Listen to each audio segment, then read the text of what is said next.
Si tu cherches des mots de vocabulaire stylés pour améliorer son français parlé, si tu cherches des mots pour enrichir ton français et impressionner tes amis natifs peut-être, tes interlocuteurs, eh bien cette leçon est faite pour toi.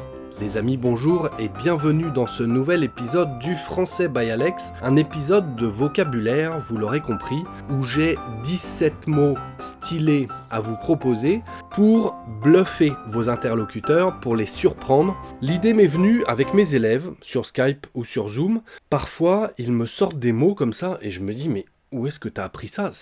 C'est la classe. C'est très surprenant de voir que vous savez parfois utiliser ces mots, les placer au bon endroit. C'est parfaitement approprié à certains contextes. Eh bien, voilà, c'est l'idée de cette leçon. Passez au niveau supérieur, vous allez voir. Alors, je vous demande de prendre un papier, un crayon, un petit peu de concentration. Activez les sous-titres si vous en avez besoin. Il y a 17 mots pour vous aujourd'hui. Nous sommes partis avec le premier. Alors pas de règle, ça peut être des mots complètement différents les uns des autres. J'ai pour vous incontournable. Incontournable, c'est incontournable. Ça signifie quelque chose qu'on ne peut pas éviter, qu'on ne peut pas contourner, littéralement. Sauf que ce mot, on l'utilise en langage courant, dans la vie de tous les jours. Et on peut dire par exemple, mais tu sais, cette série télé que j'ai regardée hier soir, elle est incontournable, tu devrais y jeter un œil. Incontournable. Ça veut dire qu'elle est très connue, que tout le monde en parle. Elle est incontournable, c'est la série télé du moment. Elle est incontournable, il faut absolument que tu la regardes, tu ne peux pas l'éviter. Voilà, c'est une manière de parler, quelque chose d'incontournable, quelque chose qu'on ne peut pas éviter. Ça semble évident. Peu importe de quoi on parle, ça semble évident, c'est incontournable. Pas mal du tout à utiliser. Un deuxième mot pour vous, les amis, rocambolesque. Rocambolesque. Alors là, ça signifie incroyable, étonnant et rempli d'aventures inattendues. Lors de son voyage en Australie, le mois dernier, Nicolas a vécu des histoires absolument rocambolesques. Incroyable, très étonnant, vraiment inattendu, rocambolesque, qu'on pourrait à peine croire. Rempli d'aventures inattendues, et on peut l'utiliser dans plein de cas différents. On est sorti sur Paris hier soir, oh là là, mais quelle journée rocambolesque, il nous est arrivé plein de choses. Le troisième que j'ai pour vous, époustouflant. Époustouflant, ça signifie extraordinaire, tellement impressionnant qu'on reste sans voix. Oh, c'est époustouflant, je reste sans voix. Le concert auquel nous sommes allés le week-end dernier, franchement, c'était époustouflant. Extraordinaire, à nous en couper la voix. C'était waouh, vraiment époustouflant. Un quatrième, farfelu. Qu'est-ce que ça veut dire farfelu ? Eh bien, ça signifie bizarre, extravagant, même un petit peu fou. Écoute, ton idée est un petit peu farfelue quand même, mais elle me plaît beaucoup. Ton idée est un petit peu bizarre, un peu folle en fait, un petit peu extravagant. Elle est farfelue, mais elle me plaît beaucoup ton idée. Voilà, n'hésitez pas à pratiquer ces mots, à les utiliser, pourquoi pas m'écrire des exemples en commentaire d'ailleurs avec ces mots. Le cinquième, un verbe, chouchouter. Chouchouter. Chouchouter, qu'est-ce que ça veut dire ? Ça signifie prendre soin de quelqu'un ou de quelque chose avec affection, quelque chose qu'on aime beaucoup. Christelle adore chouchouter sa voiture tous les week-ends. Elle en prend soin, elle la nettoie, elle la fait briller. Elle chouchoute sa voiture tous les week-ends. On peut chouchouter un objet qu'on adore, ou une personne qu'on adore, ou un animal qu'on adore. Voilà, chouchouter, c'est prendre soin avec beaucoup de tendresse, beaucoup d'affection. Elle adore chouchouter sa voiture tous les week-ends. Le sixième, pantouflard. Pantouflard, qu'est-ce que ça veut dire ? Quand on est pantouflard, c'est qu'on aime bien rester chez soi. Qu'on est casanier, comme on dit, rester à la maison.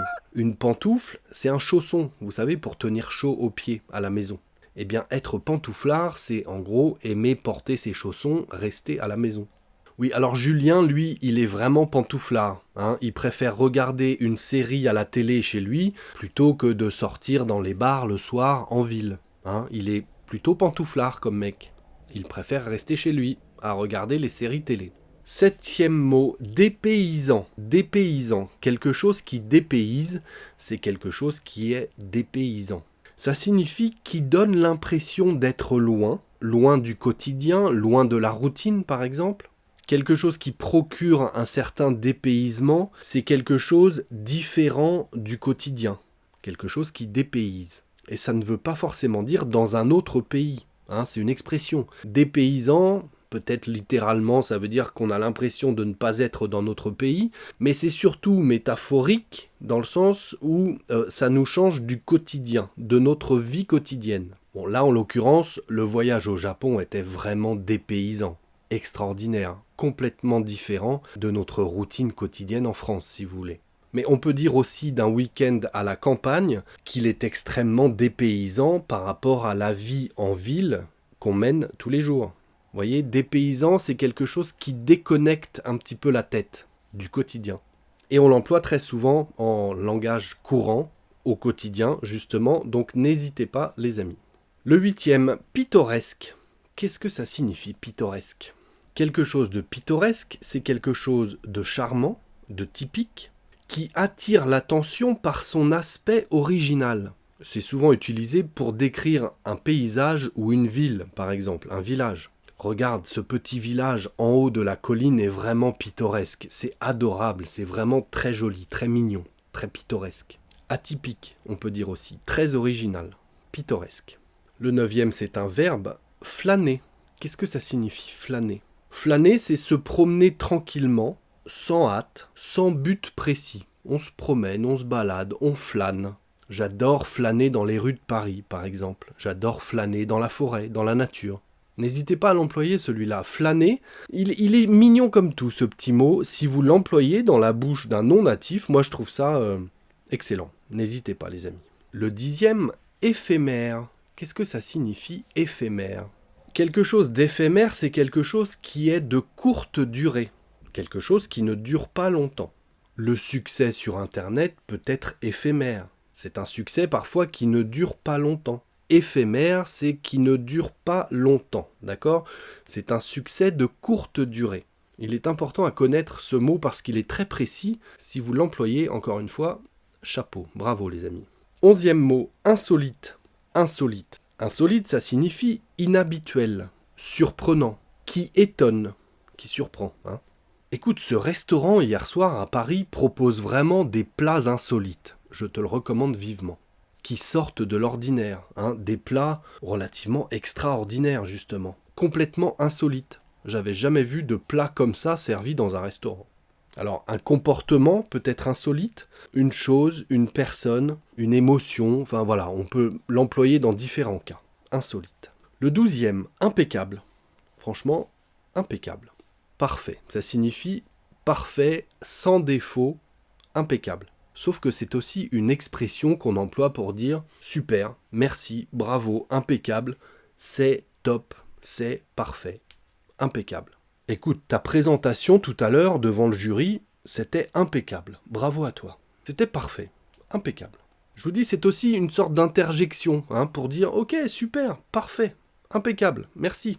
Le 13e, désinvolte. Qu'est-ce que ça signifie, désinvolte ? Eh bien, ça signifie détendu, sans gêne, on peut dire un peu culotté, se dit d'une attitude sans embarras.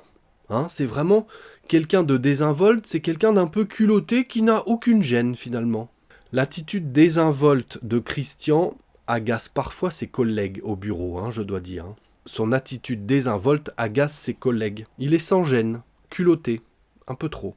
Attitude désinvolte. Il est désinvolte. Son attitude est désinvolte. Il n'a aucune gêne.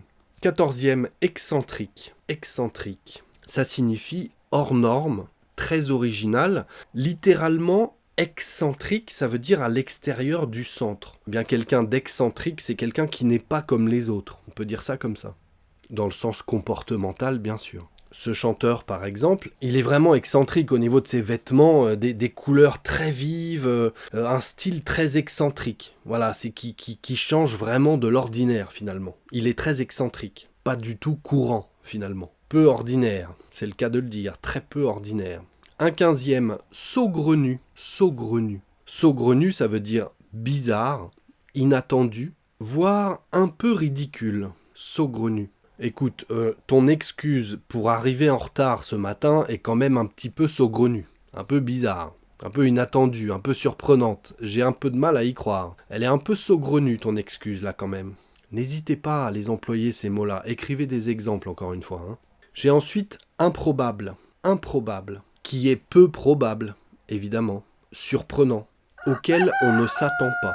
Hein, c'est peu probable, c'est improbable. Écoute, je dois dire que les deux là, ils forment vraiment un couple improbable tous les deux. Mais justement, ils sont trop mignons. C'est un couple improbable. Je ne m'attendais vraiment pas à ce qu'ils soient en couple un jour, tous les deux. C'est improbable, mais vraiment c'est adorable finalement. Improbable, mais adorable, vous voyez, par exemple. On ne s'y attendait pas, c'était improbable. Et un dernier que j'ai utilisé tout à l'heure, il me semble, bluffant. Alors, bluffant, le bluff, c'est un anglicisme hein, qu'on entend souvent dans le poker, le jeu de cartes, le poker, le bluff. Hein, on bluffe au poker. Eh bien, on peut dire de quelque chose que c'est bluffant. C'est tellement étonnant que ça paraît presque faux ou impossible. Voilà la définition. C'est bluffant. Écoute, sa performance au piano hier soir était vraiment bluffante. J'ai halluciné, dans le sens où je n'y croyais pas. Je ne pensais pas qu'elle pouvait jouer comme ça. Elle m'a bluffé. La prestation au piano était bluffante. Et on l'utilise souvent, en tout cas je l'utilise souvent. N'hésitez pas, les amis, à l'employer dans le bon contexte. Quelque chose qui vous surprend beaucoup, qui vous étonne au point où ça vous semblait presque impossible en fait. Eh bien ça vous a bluffé. Voilà les amis, 17 mots stylés pour vous, pour améliorer son français parlé. Je vous invite encore une fois à m'écrire des exemples en commentaire. Pensez également à vous abonner si ce n'est pas déjà fait. Et puis pour ceux qui en veulent encore, je vous invite à me suivre dans cette leçon. À très bientôt les amis, ciao.